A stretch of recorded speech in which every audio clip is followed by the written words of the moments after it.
దేవుని నామమునకు స్తోత్రములని నాటి ధ్యానాంశము ఆమోసు గ్రంథ సమీక్ష. ఇశ్రాయేలీలు రాజకీయముగా స్థిరపడి తృప్తికరమైన పరిపాలన ఏర్పడిన కాలంలో ఆమోసు తన సేవలను కొనసాగించెను. వాణిజ్యము అధికమై ధనవృద్ధి చెందిన కాలం అది.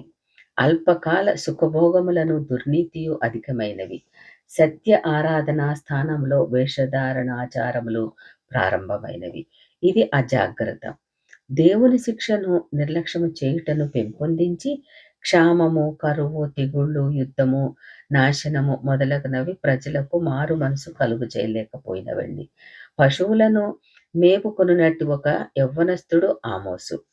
దేవుని పిలుపునకు విధేయుడే దేవుని న్యాయ తీర్పు సమీపముగా ఉన్నదని చెప్పి దేశము మారు మనసు పొందవలనని హెచ్చరించెను.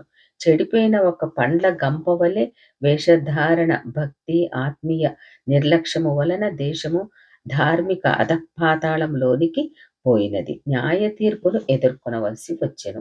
ఆమోసు అను పదమునకు అర్థము బరువు మోయుట లేక బరువులు ఎత్తుట, భారము అనగా భరించువాడని అర్థమండి.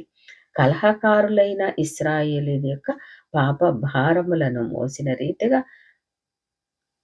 తన పేరునకు తగినట్టు జీవించి ఆమోసు దేవునికి ఇష్టమైన సేవ చేశారండి.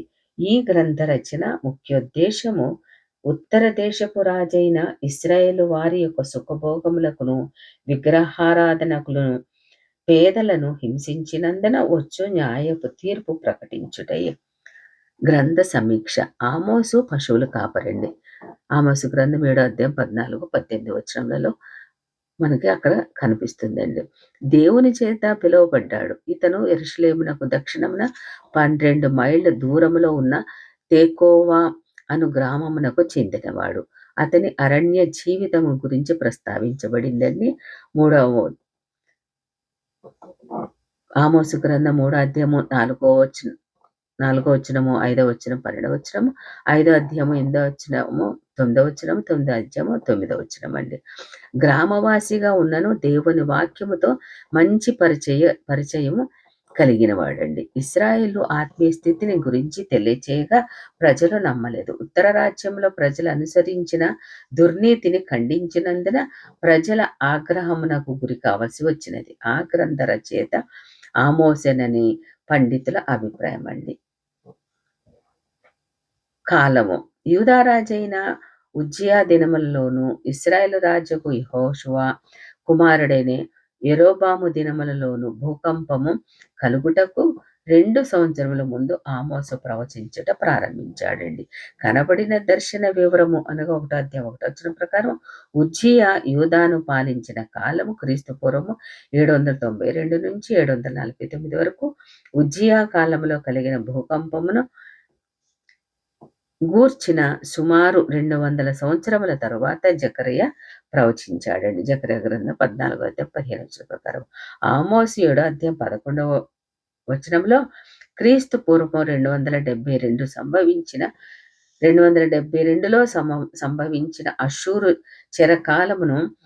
చెరకాలమును గూర్చి ప్రస్తావించబడిందండి. ఆమోసు ఈ విధముగా ప్రవచించినప్పుడు యెరోబాము జీవించి ఉండెను. ఆమోసు పుట్టినది యూదాలో అయినను ఇశ్రాయేలులోని బేతేలులో క్రీస్తు పూర్వం 760-750 మధ్య కాలంలో తన సేవను చేసినట్లు తెలియచేయబడిందండి. ఓబద్యా, యోవేలు, యోనా మొదలగు ప్రవక్తల ద్వారా హోషియా, మీకా, యెషయాలను కొంచెముగా ముందు ఆమోసు ప్రవచించాను. ఉత్తర దేశంలో ధన సమృద్ధి, సైన్య బలం పెరుగుట, లౌకిక ఆధ్యాత్మిక జీవితములలో పతనము ఈ కాలములలో గమనించగలమండి.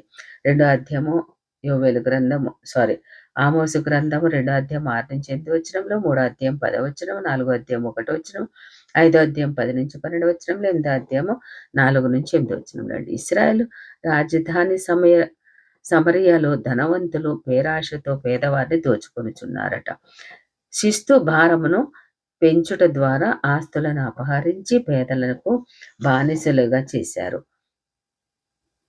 దేవుడు దరిద్రులకు అన్యాయం చేయుట సహించదండి. దేవుడు దరిద్రులకు అన్యాయం జరుగుట సహించడు.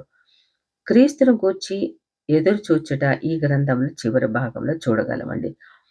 ఆమోసు గ్రంథము 9వ అధ్యాయము 11-12 వచనములలో, పడిపోయిన దావీదు గుడారమును ఆ దినమున నేను లేవనెత్తి దాని గోడను బాగుచేసి దాని పోయిన చోట్లను బాగుచేసి ఏదోము శేషమును నా నామమును ధరించి అన్యజనులందరినీ నా జనులు స్వతంత్రించుకున్నట్లు పూర్వ ప్రీతిగా దానిని మరలా కట్టుదును అని 11వ వచనంలో తెలియచేయబడిందండి. ఇశ్రాయేలునకు సంభవించు న్యాయ తీర్పు ముఖ్య వచనములు ఏమనగా 3వ అధ్యాయం 1-2 వచనములు, 4వ అధ్యాయం 11-12 వచనములు, 5వ అధ్యాయం 24 వచనం అండి. 9వ అధ్యాయం 11-12 వచనములను బట్టి దావీదు గుడారమును లేవనెత్తుట అనేది మెస్సియాను గూర్చి సూచిస్తుందండి. ఇది క్రీస్తును గూర్చిన ప్రవచనము. దావీదు యొక్క సింహాసనమును అధిష్ఠిస్తారని కీర్తనలు చెప్పినట్లుగా మరి ఈ యొక్క క్రీస్తును గూర్చి ఇక్కడ దావీదు ప్రస్తావన కనిపించిందండి. యూదాలో జన్మస్థలము నుండి ఇశ్రాయేలునకు పోయి ఇష్టము లేని సందేశమును ఇశ్రాయేలుకు ప్రకటించుటకు ఆమోసు పిలువబడ్డాడండి. సుఖభోగములతో జీవించుచున్న ఇశ్రాయేలునకు న్యాయ తీర్పును గూర్చి ఆమోసు ప్రవచనం వారికి నమ్మబుద్ధి కాలేదు. 1వ అధ్యాయం 1-2 వచనములు. తర్వాత 4 ముఖ్య భాగములు ఈ గ్రంథంలో కనపడుచున్నవండి. మొదటిగా పరిచయము. 1వ అధ్యాయం 1-2 వచనములు. రెండవ పరిచయము 8 న్యాయ తీర్పులు. దమస్కు, గాజా, తూరు, సీదోము, ఏదోము, అమ్మోనీయులు, మోయాబు, యూదా, ఇశ్రాయేలు దేశముల పైన న్యాయ తీర్పులండి. 1వ అధ్యాయం 3వ వచనము, 2వ అధ్యాయము 16వ వచనము. న్యాయ తీర్పును కూర్చిన ముందు 3 ప్రసంగములండి. 3వ అధ్యాయం 1-6 వచనములు, 14వ వచనము. 4వదిగా న్యాయ తీర్పును గుర్చిన 5 దర్శనములు. 7వ అధ్యాయము 1-9 వచనములు. అదే విధముగా మరి 10వ అధ్యాయంలో మిడతలు, అగ్ని, మట్టపు గుండు, గంపలోని పండ్లు, గడపలపై కమ్ములు, విమోచనమును గూర్చిన వాగ్దానములు. 9వ అధ్యాయం 11-15 వచనములండి. ఇది రీతిగా ఆమోసు యొక్క సమీక్ష, ఆమోసు గ్రంథ ప్రాముఖ్యత గురించి ఈ దినమున దేవుడు నేర్పించినందుకు వేలాది స్తోత్రములండి.